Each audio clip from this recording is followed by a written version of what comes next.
मागील विषयामध्ये आपण बघितलं, रजस्तमी निर्सोनी सत्वस्थिता धर्मी अधिकारू आचरे तयाचा धर्म निरसा निराशा आणि निरश्रया होणी असावे. म्हणजे कुठल्याही ईश्वर विरहित पदार्थांमध्ये रस नको. निराशा म्हणजे कुणावरही अपेक्षेपेक्षा जास्त अपेक्षित राहू नये, म्हणजे कुणाकडनं अपेक्षा जास्त ठेवू नये. आणि निराश्रय म्हणजे ईश्वर सोडून इतरांच्या आश्रयाला राहू नये, असं ते अर्थबोध आपण त्यातनं बघितला. सुखश्रेया वेगळ्या होवावे. मग रसक्रिया वगैरे यांच्याच वेगळं व्हायचं काय ना, सुखश्रेया सुद्धा वेगळं व्हायचं आहे. सुख म्हणजे सुखरूप जी क्रिया आहे ज्याच्यामुळे समाधान वाटणार आहे तुम्हाला. प्रपंचामध्ये अशा काही गोष्टी असतात की ज्याच्यामुळे त्याच्या उपयोगी जर का आपण पडलो तर त्याचं एक समाधान असतं की बाबा आमच्या या समाजाच्या लग्न कार्यामध्ये आम्ही भाग घेतला, आम्हाला समाधान वाटलं, किंवा आम्ही त्यांच्या उपयोगी गेलो, आम्हाला समाधान वाटलं, वगैरे वगैरे. अशा काही गोष्टी असतात की ज्याचं तुम्हाला तुमचे जीवनमूल्य म्हणून तुम्हाला काय मिळणार नाही. व्यवहारात तुमची किंमत वाढेल तो भाग वेगळा, पण एकंदरीत तुम्हाला जे काही तुमच्या जीवाची योग्यता जी काय वाढवायची आहे ती त्याच्यातनं काही साध्य होणार नाहीये बहुतांशी. अशा ज्या काही गोष्टी आहेत, किंवा एखादी गोष्ट अशी असते की समाधानकारक पण त्याच्यात आपण ईश्वराला विसरतो. म्हणजे त्याच्यातनं समाधान तर प्राप्त होतं, पण ईश्वराला सुद्धा त्याच्यामध्ये काय होतं, तुमच्या त्या समाधान प्राप्त झाल्यामुळे ईश्वराला काही वेळ आपण विसरतो. जसं तुम्ही उन्हातनं एकदम बाहेरून आलात तर होणार काय, थंड पाणी जर का प्यायला मिळालं तर एकदम समाधान वाटतं, त्यावेळेस ईश्वर तेवढा वेळ विसरतो आपण. एखादा अलंकार आपल्याला जर का प्राप्त झाला, कोणी दिली अंगठी किंवा चैन सोन्याची, तर त्यावेळेस जे काही समाधान प्राप्त होतं त्यावेळेस आपण ईश्वराला विसरतो. अशा ज्या काही सुखरूप क्रिया आहेत, समाधानरूप क्रिया आहेत, ज्याच्यामध्ये ईश्वर विसराची संध्या आपल्याला जास्त आहेत, असं सुख आणि सोबतच श्रेय म्हणजे पुण्यरूप जी क्रिया असते, म्हणजे ज्याच्यामुळे पुण्य मिळणार आहे. आता अशा काही ते कर्म असतात की ज्याच्यामुळे पापाची निष्पत्ती होते आणि पुण्याची निष्पत्ती होते. पाप आणि पुण्य पैकी आपण निवडणार काय, पुण्यरूप जी क्रिया आहे ती आपण निवडू, कारण की पाप करायचं नाही म्हणून पुण्य निवडायचं. पण थोडंसं ब्रह्मविद्येच्या अनुषंगाने बघितलं तर पुण्यरूप क्रिया सुद्धा करायच्या नाहीयेत. पुण्यरूप क्रिया जर का केल्या तर काय होणार की तुम्ही त्या व्यक्तीच्या ठिकाणी ती क्रिया करत आहेत, म्हणजे त्या व्यक्तीची जी देहाभिमानिनी आहे तिच्या ठिकाणी ती क्रिया स्वीकारत पडते. म्हणजे तुम्ही काय जोडलं, देवतेचा कर्म जोडलेला आहे. तुम्ही एखाद्याच्या उपयोगी पडता म्हणजे काय करता, त्याच्यावर जर का तुम्ही उपकार केलेत तर काय होतं की त्याच्या एकट्यावर ते उपकार होत नसतात, की त्यांच्या परिवारावर, त्यांच्या त्या समाजावर ते उपकार केले जातात. म्हणजे ते फेडताना त्यांचा तो समाज असेल किंवा त्यांचा तो परिवार असेल किंवा ती व्यक्ती असेल ती ते फेडलं जातं ते. तसं देवता जी आहे, देवतेच्या जर का तुम्ही उपयोगी पडले आणि देवतेचे जर का तुम्ही कर्म जोडले तर ते भोगवणार कोण, देवताच भोगवणार आहे. म्हणजे आपण देवतेचं कर्म भोगायचंच नाहीये ना, आपल्याला देवतेकडून आपल्याला कर्म भोगायचंच नाही, अशी वेळच नको. आपण बोलतो ना की बाबा अमक्या ठिकाणी आपल्याला 100 रुपये मिळतात आणि अमक्या ठिकाणी आपल्याला लाख रुपये मिळतात, पण ते लाख रुपये म्हणजे कसे आहेत, ते वाईट मार्गाने आलेले लाख रुपये आहेत. तर ते तुम्ही काय म्हणणार की बाबा नको, ते लाख रुपये नको, भले 100 रुपये मिळतात तेच ठीक आहे, पण ते लाख रुपये नको, कारण की ते लाख रुपये चोरीचे आहेत. मग त्याच्यामुळे काय होणार, तुम्हाला मळीनत्व येईल वगैरे, तो भाग होईल. तसंच आहे की काही गोष्टी आपल्याला जास्त फायद्याच्या असतात तरी पण आपण ते नाकारतो, कारण की ते नको, ते वेगळ्या चुकीच्या पद्धतीने ते आलेलं असतं. त्याच्यापेक्षा कमी प्रमाणात भेटलं पण योग्य मार्गाने आलेलं भेटलं तर ते अधिक योग्य असतं. तसं देवता जी आहे त्या देवतेचे कर्म पुण्यरूप जरी भेटत असतील तरी ते आपल्याला नकोत, कारण की देवतेने आपल्याला कर्म भोगवावे अशी वेळ आपल्यावर कमीत कमी आली पाहिजे किंवा आलीच नाही पाहिजे, असं साधकाचा तो एक भाग असतो. आणि जो अनुसरलेला असतो त्याचं तर जीने मरणे ईश्वराच्या अधीन असतं. ईश्वराच्या मनोधर्माने त्यांचा तो भोग असतो, जे काही भोगायचं असेल नसेल वगैरे ते. म्हणून आपण काय केलं पाहिजे, आता आपली एक स्टेप जर का एकदा वाढली की मग आपण अशा प्रपंचामधल्या सुखरूप ज्या क्रिया असतील ज्याच्यामध्ये परमेश्वरात विसरायचा दोष लागणार आहे आणि श्रेयरूप ज्या गोष्टी असतील ज्याच्यामुळे देवतेंचे कर्म लागणार आहेत आपल्याला आणि त्या देवता त्या कर्म भोगवणार आहेत, अशा कर्मांच्या अशा क्रियेच्या आपण वेगळं व्हायचं असतं. सुखश्रेयाच्याच वेगळं व्हायचं काय ना, रसक्रिये वेगळ्या व्हावे. रसक्रिया म्हणजे रस म्हणजे उचिता पदार्थांची गोडी आणि क्रिया म्हणजे वायाच उठी बैसी रखरख सुटे. म्हणजे एखाद्या ठिकाणी आपण जी गोडी घेतो पदार्थाची, उचिता पदार्थाची गोडी म्हणजे तो जो पदार्थ उपलब्ध आहे त्या पदार्थामध्ये आपण रममान होतो. जसं निरसा या शब्दामध्ये आपण ते बघितलेलं आहे. म्हणजे उपस्थित झालेला पदार्थ, उचित पदार्थ म्हणजे उपस्थित झालेला आहे समोर. त्या वचनामध्ये जे उपस्थित किंवा अनुपस्थित पण आहेत जे पदार्थ, आता आंबा नाहीये किंवा एखादं फळ आता नाहीये, एखादा पदार्थ आपल्या समोर नाहीये, पण तो आठवून उगाचच आता आपण त्याच्यामध्ये रस घेणं. आणि इथे उचिता पदार्थांची म्हणजे जो पदार्थ आता उपस्थित झालेला आहे, इथे उपलब्ध झालेला आहे, त्या पदार्थाकडे बघून त्या पदार्थामध्ये रस आपण घेणं. आणि क्रिया म्हणजे वायास उठी बैसी कतकत सुटे या वेगळे होवावे. म्हणजे एखादी क्रिया असते व्यर्थ आपण काहीतरी हे करत असतो, धावपळ. म्हणजे कधी कधी जर का 10 लोक कार्य करण्यासाठी उपस्थित आहेत आणि 8 लोक कार्य चालू आहेत, 9वा सुद्धा काहीतरी करतोय, आपल्याला काहीच काम नसेल तर आपण काय करतो, उगाच इकडून तिकडे किंवा कोणी विचारलं नाही तरी काहीतरी कमेंट आपण देत असतो, काहीतरी बोलत असतो. ते जर का एखादी वस्तू इकडे ठेवत असतील तर आपण इकडे ठेवली तरी चालेल. मग ते जे ठेवणारे लोक असतात ते नेमके तिथेच ठेवत असतात. आपण बोलतो हा ठीक आहे जाऊ इकडे ठेवली तरी चालेल.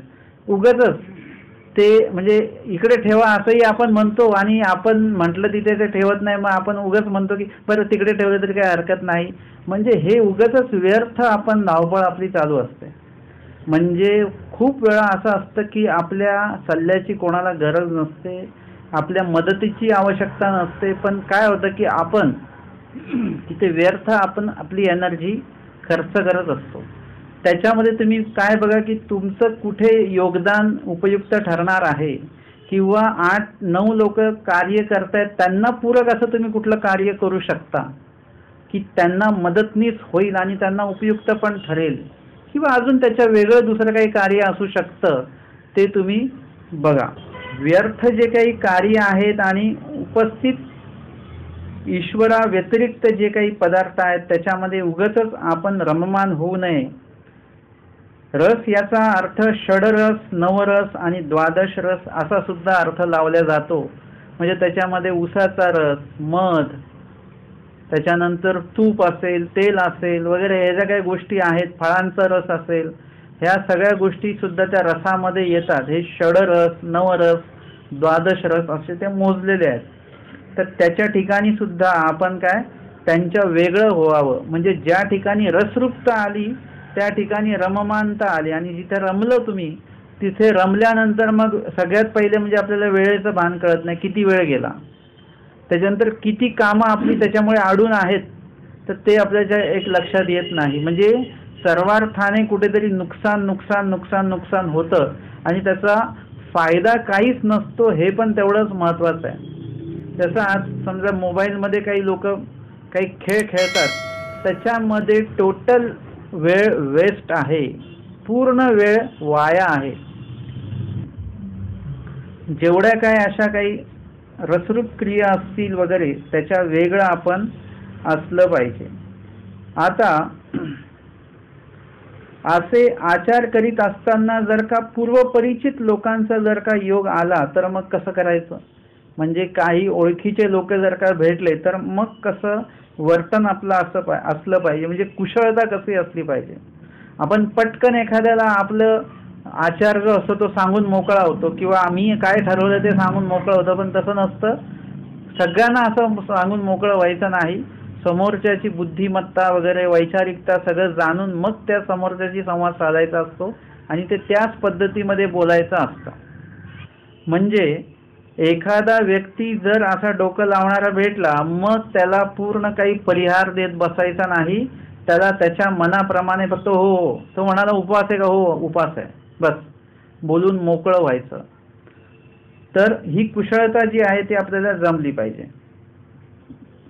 पुढे सांगता स्वामी, कर्म धर्म विधी विखो परित्यजोनी परमेश्वरास शरण रिगावे. आता इथे सांगितलेलं आहे की कर्म धर्म विधी आणि विखो म्हणजे आपण उपदेशापूर्वी जे काही आचरण करत होतो, आपण जे नेहमी सांगतो ना की काय होतं की लोक अन्य असतात आणि अन्यपंथीय विधी सर्व चालू असतात.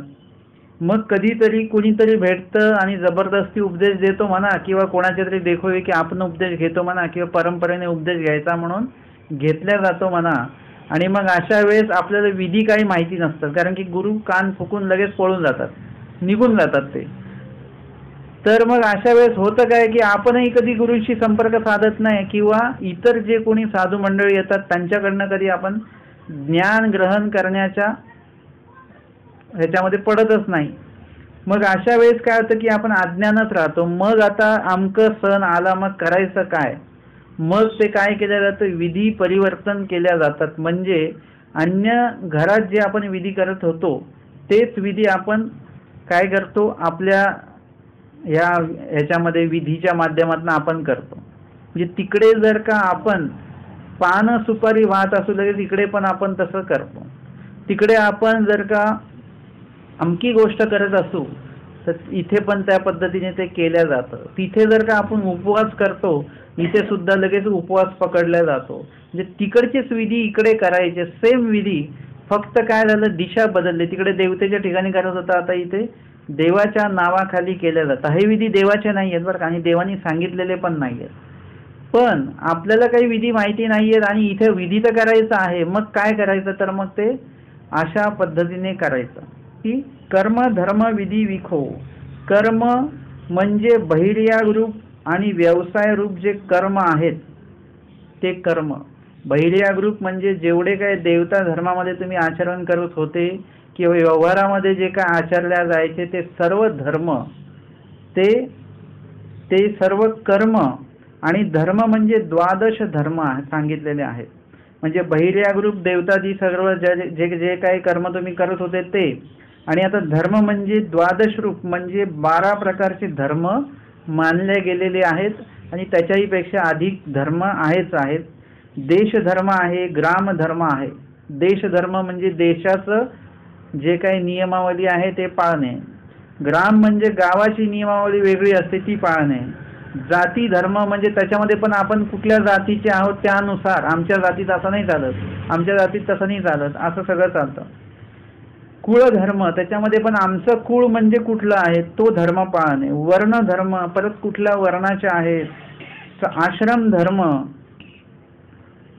त्याच्यानंतर पुराण धर्म, आगम धर्म, प्रकृती धर्म, प्रवृत्ती धर्म, निवृत्ती धर्म, युग धर्म, राज्य धर्म, हे कर्मराटीचे द्वादश धर्मविधी. हे सर्व जे काही सांगितलेले आहेत म्हणजे विहिलेले आहेत त्या वैदिक पद्धतीनुसार. तर हे जे काही सर्व धर्म आहेत, कर्म बघितले आपण आणि हे धर्म. नंतर विधी, कर्म धर्म विधी. विधी म्हणजे विहिला तो विधी, म्हणजे जयाची आकरणी प्रत्यवायो घडे. म्हणजे जो विधी न केल्याने प्रत्यवायो नावाचे नरक लागतात. म्हणजे देवतेने तो वैदिक पद्धती याच्यामध्ये तो विधी सांगितलेला, तो जर का विधी नाही केला तर मग त्याच्यामुळे पातक लागतं असं वैदिक ते नुसार ते सांगितलं जातं. असा जो विधी आहे, कर्म धर्म विधी आणि विखो म्हणजे जड चेतन पदार्थ किंवा पाच इंद्रियांचा, म्हणजे जो पाच इंद्रिय जे आपले सांगितलेत पंच ज्ञान इंद्रिय, त्या पंच ज्ञान इंद्रियांचा जो विखो आहे, विखो म्हणजे काय, डोळ्याचा पाहणे, कानाचा ऐकणे, त्याच्यानंतर नाकाने श्वास वगैरे घेणे, हे जे काही सगळे काही सांगितलेले हे आहेत धर्म आहेत त्या इंद्रियांचे, जिभेने चव घेणे वगैरे, तर हे सगळे विखो, कर्म धर्म विधी आणि विखो. कर्म आपण बघितले बहिर्याग्रूप, म्हणजे वैदिक कुठलेही इकडे आचरण करायचं नाहीये, इकडचे सगळे विधी स्पेशल आहेत, सूत्रपाठामध्ये सगळं काही सांगितलेलं आहे, इथल्या साधकांनी काय आचरण करायचं आहे.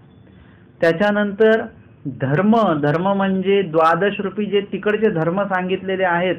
तुम्हाला इथे जातीपातीशी काही घेणं देणं नाहीये की आमच्या जातीत असतं. तुम्ही एकदा मंदिरात आले म्हणजे इथल्या धर्मानुसारच इथला जो काही अस्तिबरी धर्म सांगितलेला आहे, ईश्वर धर्म जो सांगितलेला आहे, ज्ञान धर्म जो सांगितलेला आहे, तो सगळ्यांसाठी सेम आहे. इथे कोणाला विचारलं जात नाही की तुम्ही कुठल्या जातीचे आहेत मग तुमच्यासाठी हे वचन आहे, तुम्ही कुठल्या जातीचे आहेत मग तुमच्यासाठी हे लीळा आहे, असं नाहीये. सगळ्यांसाठी एकच लीळा, सगळ्यांसाठी एकच वचन आहे. म्हणजे तो कर्म आणि हे धर्म आपल्याला कुठलेच नाही आहेत, म्हणजे तिकडचे धर्म. आणि विधी म्हणजे जे काय असे विधी तुम्हाला जे सांगितलेले आहेत वैदिक ह्याच्यानुसार, की जर का तुम्ही संकष्टीला उपवास नाही केला तर पाप लागेल, अमक्या दिवशी हे नाही केलं तर पाप लागेल, हे जे काही डोक्यामध्ये टाकलेलं आहे, जर का आम्ही उपदेश घेतला तर आमचं कुलदैवत जे आहे ते सुटेल आणि मग आम्हाला दोष लागेल. खूप महिलांना असा तो एक समस्या आहे. म्हणजे बहुतांशी असं होतं की बाबा महिला उपदेश घेतात आणि मग काहींना उपदेश घ्यायचा असतो, कोणांना नसेल घ्यायचा असतो. मग ते हे कारण त्यांना कोणीतरी सांगितलेलं असतं की कुळदेवता जी आहे ती तुम्हाला त्रास देईल. आता मी त्या बायांना म्हणतो की तुमची कुळदेवता पहिले कोण होती माहेरी, मग ते सांगतात ती आमकी आमकी देवता. मग आता लग्न झाल्यानंतर तुमची कुळदेवता कोण आहे किंवा आमकी आमकी आहे. म्हटलं कुळदेवता याचा अर्थच असा आहे की ती कुळाची देवता ती बदलतच नाही कधी. तुमची देवता तर बदलली म्हटलं, म्हणजे ती तुमची कुळाची देवता नाहीये. म्हटलं आता तुम्ही माहेरी होते आणि आता तुम्ही सासरी आले, तुमचं ब्लड ग्रुप बदललं का, तुमचा स्वभाव बदलला का, तुमच्या आवडीनिवडी बदलल्या का, नाही, सगळं सेम आहे. मग देवता कुळदेवताच का बदलली, म्हणजे ती बदलते म्हणजे ती कुळदेवता नाहीये. मग म्हणजे हे काय आहे की तुम्ही बदलू शकता, मग तुम्ही हा धर्म पण तुम्ही घेऊ शकता, बदलायचं काम आहे. देवता जर का तुमची कुळ देवता होऊ शकते तर परमेश्वर तुमचे कुळ परमेश्वर का नाही होऊ शकत, होऊ शकतात. म्हणून तिकडचे सगळ्या ज्या काही गोष्टी असतात ते तिकडेच ठेवायच्या, इकडे येताना ते काही घेऊन यायचं नाही. इथे सगळं काय उपलब्ध आहे.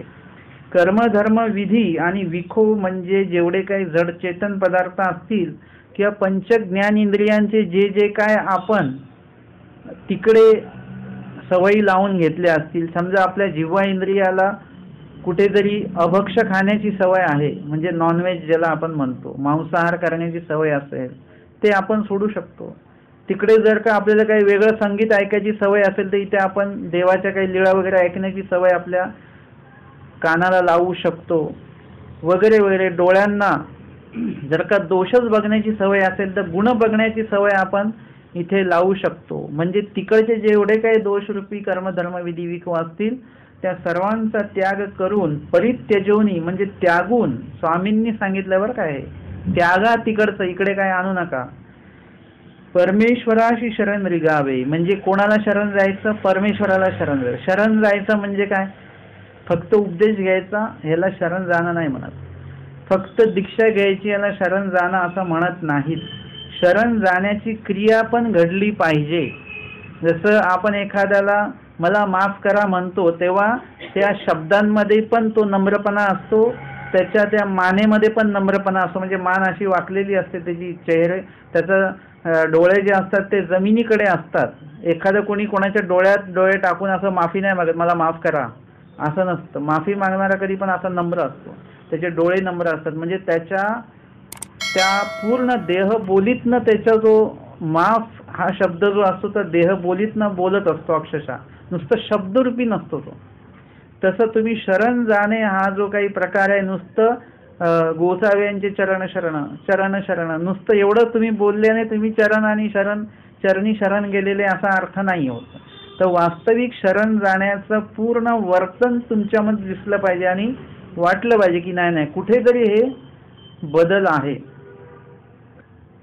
परित्यजोनी परमेश्वरा शरण रिगावे म्हणजे अनन्य गतीने परमेश्वराला शरण जाणे म्हणजे ईश्वराने जे म्हटलेलं आहे तेच करणं आणि तेच क्रिया करण्यावर आपला भर देणं. इतर कुठल्याही दोषयुक्त गोष्टींमध्ये आपण रममान होऊ नये असं या वचनातनं आपण हा अर्थ श्रवण केलेला आहे.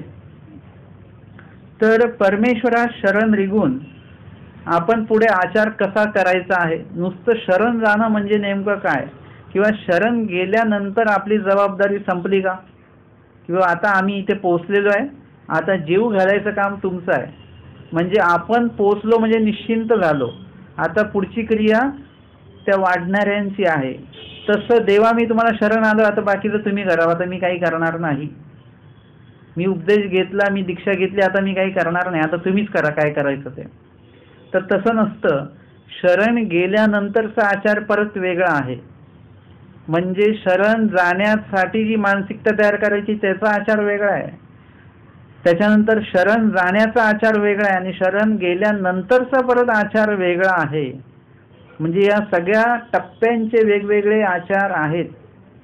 म्हणजे सकाळी खाण्याचा पदार्थ वेगळा आहे, बनवणार तुम्ही, गॅस तोच, भांडे तसे सगळं, पण तो पदार्थ वेगळा बनवला जातो. सकाळी नाश्त्याला कोणी पुरणपोळी बनवत नाही आणि दुपारी जेवायला कोणी पोहे बनवत नाही.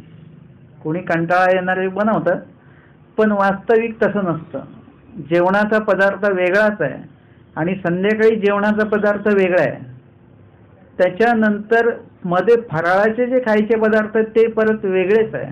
सगळे खाण्याचेच पदार्थ आहेत, पण प्रत्येक पदार्थ वेगवेगळा आहे.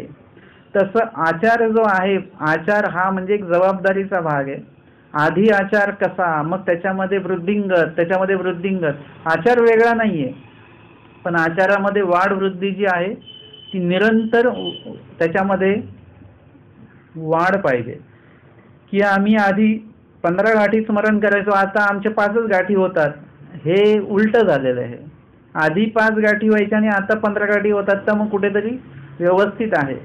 म्हणून ईश्वराला शरण गेल्यानंतरचा मग आचार कसा आहे, तर सांगतात की वृत्ती अधीन न होवावे, स्थिती अधीन न होवावे. म्हणजे आचार करत असताना सुद्धा आपलं लक्ष सगळ्या गोष्टींकडे पाहिजे. म्हणजे एक आचार करत असताना फक्त एकाच गोष्टीकडे लक्ष नको.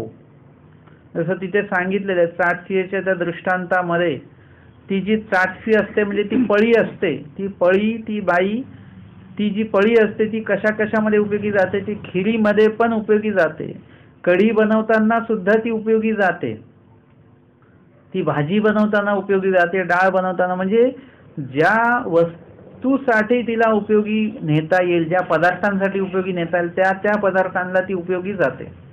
तसं जीवाने काय केलं पाहिजे, प्रत्येक विधीसाठी उपयुक्त राहिलं पाहिजे. आणि प्रत्येक विधी करत असताना फक्त एकाच विधीमध्ये गडून राहायचं नाही, इतर बाकीचे विधी जे असतील ते सुद्धा, त्याच्याकडे सुद्धा लक्ष पाहिजे की ते थांबलेत का वगैरे वगैरे. इथे स्वामी सांगतात की सगळीकडे लक्ष असलं पाहिजे. गुण आचरत असताना दोषाकडे लक्ष पाहिजे. जर का एखादा दोष घडत असेल तर लगेचच आपल्याला गुण एखादा साधता येतोय का, तिथे गुण आहे का कुठला, तो लगेच म्हणजे आपल्याला कळलं की मळीनत्व आपल्यावर येत आहे, तर लगेच तिथे आपल्याला विधी उपस्थित करता आला पाहिजे एखादा, किंवा एखादा विधी उपस्थित असेल तर तो आपल्याला काय उपयोगात आणता आला पाहिजे. म्हणजे ह्या सगळ्या गोष्टींकडे आपलं लक्ष असणं गरजेचं आहे. इथे सांगितलं की वृत्ती अधीन म्हणजे अधिकारापेक्षा अधिक आचार तो न व्हावे. म्हणजे अधिकारापेक्षा अधिक आचार सुद्धा करू नये. म्हणजे आचार करत असताना सुद्धा किती लक्ष द्यायचं आहे. जसं सांगितलं जातं की जेवढी भूक आहे त्याच्यापेक्षा कमी खायचं नाही, आणि भूक आहे त्याच्यापेक्षा जास्त खायचं नाही. जेवढी भूक आहे तेवढंच खायचं आहे. जेवढी भूक असेल तेवढंच भोजन करता आलं पाहिजे आपल्याला. तसं आचार करत असताना सुद्धा आपला अधिकार काय आहे तो एकदा लक्षात घेतला पाहिजे. आणि मग अधिकारापेक्षा कमी सुद्धा आचार करायचा नाही आणि अधिकारापेक्षा अधिक आचार सुद्धा करायचा नाही. वृत्ती अधीन न होवावे म्हणजे अधिकारापेक्षा अधिक आचार करायचा नाही. तुमचा जर का अधिकार 20 गाठी स्मरण करण्याचा आहे तर एखाद्या वेळेस तुम्ही 21 गाठी करू शकता, 22 गाठी करू शकता, म्हणजे ती मानसिक क्रिया वगैरे आहेत त्या. पण एखादा असा काही आचार आहे, कष्टप्रद जर का आचार असेल तर तो प्रमाणामध्येच करता आला पाहिजे तुम्हाला. म्हणजे एखाद्याला नुसतं वृक्षांना खायचं आहे आणि ते वृक्षांना खाऊन त्याला जमणार नाही आणि त्यांनी म्हटलं नाही नाही माझं, ते एखाद्याने म्हटलं नाही नाही तुम्हाला आधेमध्ये असं काही वेगळे पदार्थ पण खावे लागतील, नुसतं वृक्षांना तुमचे अधिकार नाहीये. आपण म्हणायचं नाही नाही मी तो माझा तोच अधिकार आहे वगैरे, तसं नाही चालत. त्याच्यामुळे होणार काय, ती काही दिवस तुम्ही आचार कराल आणि मानसिकतेमध्ये बदल होईल आणि मग सगळंच एकदमच सगळं सोडून आपण सगळंच खायला लागू असं पण होईल. म्हणून अधिकारापेक्षा उगाच अधिक आचार करू नये. तर छर्दोबास होते, त्या छर्दोबासांच्या बाबतीमध्ये काय झालं की एकदा ते भिक्षा मागितली त्यांनी, तर भिक्षा त्यांना भेटलीच नाही किंवा पर्याप्त भिक्षा भेटली नाही. मग काय करायचं, मग चाललेत आपले, कोणाकडे मागितलं नाही तर एका ठिकाणी काय केलं होतं की कुत्र्याने वमन केलेलं होतं, कुत्र्याने उलटी केलेली होती आणि ते पदार्थ होते. त्यांनी मनामध्ये आणलं की बाबा आपल्याला भिक्षा भेटली नाही आणि हे पदार्थ इथे दिसत आहेत, म्हणजे हे पदार्थ आपल्याला देवानीच ह्याचा योग करून दिलेला आहे आणि ते पदार्थ त्यांनी मग ते स्वच्छ करून खाल्ले. बघा हे काय झालं, देवानी जे विहित केलेलं नाहीये तो आचार झाला. देवानी कुठेही सांगितलं नाही की छद्रित अन्न भोजन केलं पाहिजे, वमन केलेलं अन्न खा, असं देवानी कुठेही सांगितलेलं नाही. शिळं पाक सांगितलंय खायला, कदन अन्न खायला सांगितलेलं, पण हे असं अन्न खायला सांगितलेलं. म्हणजे अधिकारापेक्षा अधिक आचार जर का केला तर तो पेलवत नाही आपल्याला, आणि पेलवला नाही की त्याचं अहंकार रूपी एक वेगळं एक वातावरण तयार होतं. मग असं वाटतं की बघा माझा अधिकार नसताना सुद्धा मी हा आचार केला वगैरे, तर त्याचा एक अहंकार जो असतो तो अहंकार मध्ये त्याला मळीनत्व आणायला सुरुवात करतो. आचारामध्ये दोष नाहीये, ते आचाराने येणारा जो अहंकार आहे त्याच्यामध्ये तो दोष असतो. अधिकार एवढाच आचार का करायचा, कारण की अधिकार त्याचा तेवढा असतो की तेवढा तो आचार पेलू पण शकतो आणि त्याचा त्याला अहंकार सुद्धा येत नाही की जेवढं माझा अधिकार आहे तेवढाच मी आचार करतो आहे. जास्त केला तर मग अहंकार आहे, पण जेवढं येतोय आणि तेवढंच जर का आचार केला त्यांनी जेवढा अधिकारानं त्याला अहंकार येण्याचा तेवढा काही संधी नाही त्याला. म्हणून अधिकारापेक्षा अधिक आचार नको आणि अधिकारापेक्षा कमी सुद्धा आचार नको. वृत्ती अधीन न होवावे आणि स्थिती अधीन न होवावे. स्थिती अधीन म्हणजे एकाच क्रियेमध्ये अधिक लीन होऊ नये. कधी कधी असं असतं की आपण गाठी घेऊन बसलो की दिवसभर गाठीच करत बसतो. कोणी म्हटलं आधेमध्ये लिळा वाचा, नाही नाही नाही आज गाठीच. मग कधी सूत्रपाठ हातात घेतलं, सूत्रपाठाचंच पारायण, मग दुसरं काहीच नाही. मग कधी लिळा वाचायला लागले तर लिळाच वाचत बसतात, मग बाकीचं काहीच नाही. कधी देवपूजा जर का घेऊन बसले तर दिवसभर देवच कपाळाला लावून बसणार, मग बाकी स्मरण वगैरे काहीच करायचं नाही. असं नाहीये, सगळेच आचार साध्य केले पाहिजे. साधकाच्या बाबतीमध्ये सांगितलेलं आहे की तो स्मरणामध्ये लीन होतो, म्हणजे आपल्या स्मरण क्रियेमध्ये आपलं ध्यानमग्न तो होतो आणि त्यावेळी स्मरणामध्ये पूर्णपणे त्याचं चित्त लागलेलं आहे. तरी पण त्याला भिक्षाविधीचा जो काही वेळ आहे तो त्याला गमावून चालत नाही. भिक्षेचा वेळ किती वाजता आहे, कधीचा आहे, काय आहे, किती वेळाने भिक्षेला जायचं आहे, याची सगळी त्याला सगळीकडे देखरेख ठेवावी लागते. भिक्षेच्या वेळेस भिक्षा. मग भिक्षा मागायला गेल्यानंतर असं नव्हे का तर भिक्षाच मागत बसा, असंही नाहीये. त्याचा पण एक कालावधी आहे, तेवढ्या कालावधीत परत यायचं विजन ठिकाणी, मग तिथे परत स्मरण आहे. मग किती पण भूक लागलेली असो, थोडं स्मरण तिकडे घडतं, प्रसाद सेवा होते, देवपूजा होते, त्यानंतर परत मग भोजन होतं. म्हणजे सगळ्या गोष्टी ज्या आहेत हे एकूण एक विधी करत असताना, एक विधी करत असताना दुसरा विधी ठाकला नाही पाहिजे, दुसरा विधी करत असताना पहिला विधी सुटला नाही पाहिजे. सगळे विधी त्या वेळेनुसार टप्प्याटप्प्याने घडत गेले पाहिजेत. त्याच्यासाठी स्थिती अधीन न होवावे म्हणजे एखाद्या विधीमध्ये एकदम मग्न होऊन जाऊ नये. इतर पण समजा विधी असतील, स्मरण चालू आहे आणि त्याच्यामध्ये जर का एखादे कोणी अभ्यागत कोणी आले किंवा उचित सेवा एखादी प्राप्त झाली तर त्यावेळेस काय केलं पाहिजे, आपण त्यावेळेस तो स्मरण विधी जो आहे म्हणजे बैठक स्मरण जे चालू आहे तुमचं, ती बैठक तुम्हाला मोडावी लागेल. किंवा कोणाला म्हटलं की उठाओ बाबा आले तर ते गाठी दाखवतात, निम्मीच गाठी झालेली किंवा एवढी गाठी बाकी आहे म्हणून ते दाखवतात, म्हणजे तेवढी गाठी झाल्याशी मी उठणार नाही. निश्चय चांगला आहे पण प्रत्येक ठिकाणी तो निश्चय तुम्हाला तसा लावता येणार नाही. तुम्हाला उठायची बंदी आहे पण स्मरण करण बंद करायची तर काही बंदी नाहीये ना. स्मरण तर तुम्ही चालूच ठेवू शकता. जरी तुम्हाला उभं राहायचं आहे, बसलेले तुम्ही आता उभं राहायचं आहे किंवा तुम्हाला काही बैठक व्यवस्था टाकायची, पण नामस्मरण तुमचं चालूच राहणार आहे, त्याला कुठे बंदी आहे काही, ते चालूच राहणार. म्हणून एखादा विधी करत असताना दुसरा विधी प्राप्त झाला तर तो विधी, पहिला विधी जो आहे तो तिथे ठेवून दुसरा विधी जो आहे तो तुम्हाला स्वीकारता आला पाहिजे. या एकूण 54, 55, 56 या 3 वचनांनंतर आपण वृत्ती अधीन न व्हावे आणि स्थिती अधीन न व्हावे ह्या 57 क्रमांकाच्या वचनापर्यंत आजचं जे वचनार्थ जो आहे तो आपण श्रवण केलेला आहे आणि यातून साधकाला विहिलेला जो आचार आहे तो आपण यातनं पाहिला. दंडवत हो.